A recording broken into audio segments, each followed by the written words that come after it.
এ পচা, পচা। হ্যাঁ কালু, বল। আমি এইদিকে মাচায় বসে আছি। তুই মাচায় একা একা বসে কি করছিস? আর কি করব, একা একা বসে গান গাইছিলাম। গায়ক পচা, গান গাইছিলে? তবে আমাকেও একটু শোনাও। আরে ছাড় তো, গান টানের কথা। একা একা বসে বোর হচ্ছিলাম, তাই একটু গুনগুন করছিলাম। তো বল, এখন কি করা যায়? তবে চল এদিক সেদিক দিয়ে কোথার থেকে ঘুরে আসি। এদিক ওদিক মানে কোথায় যাবি সেটা তো বল। ওই যে পশ্চিম দিকের ঘনঘনির জঙ্গলটা আছে না, চল দুই ভাই মিলে ওখান থেকে ঘুরে আসি। আরে না ভাই, শুনেছি ওই জঙ্গলে নাকি হিংস্র জন্তু জানোয়ার আছে। না, ওখানে যাব না, অন্য কোথাও চল। কানে শুনেছিস, নিজের চোখে কোনোদিন দেখেছিস? ভিতুর মতন কথা বলিস না। আর তোর এই কালো বন্ধু থাকতে তোর কিসের চিন্তা?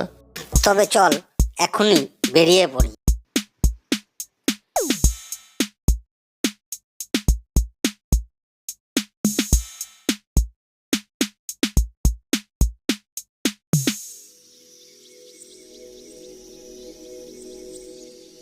কালু, জঙ্গলের অনেক ভেতরে চলে এসেছি। আর কত দূর যাব বলতো? আমার কিন্তু আর বেশি ভেতরে যেতে মন চাইছে না।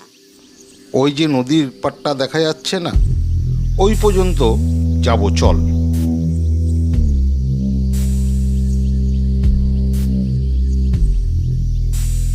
আরে পচা, তুই দাঁড়িয়ে পড়লি কেন?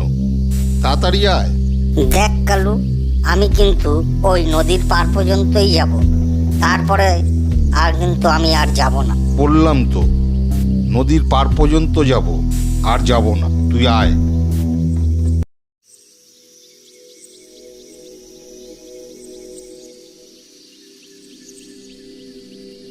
পচা, দেখ ওই জঙ্গলের ওই কোণাটায় দেখ দেখ দেখ, কি যেন নড়ছে।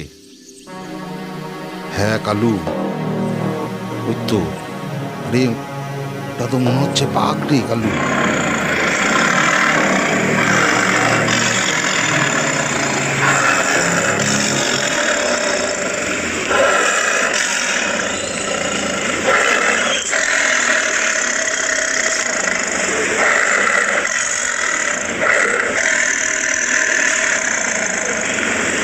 চল পচা, এবার পালা পালা পালা, পচা পালা।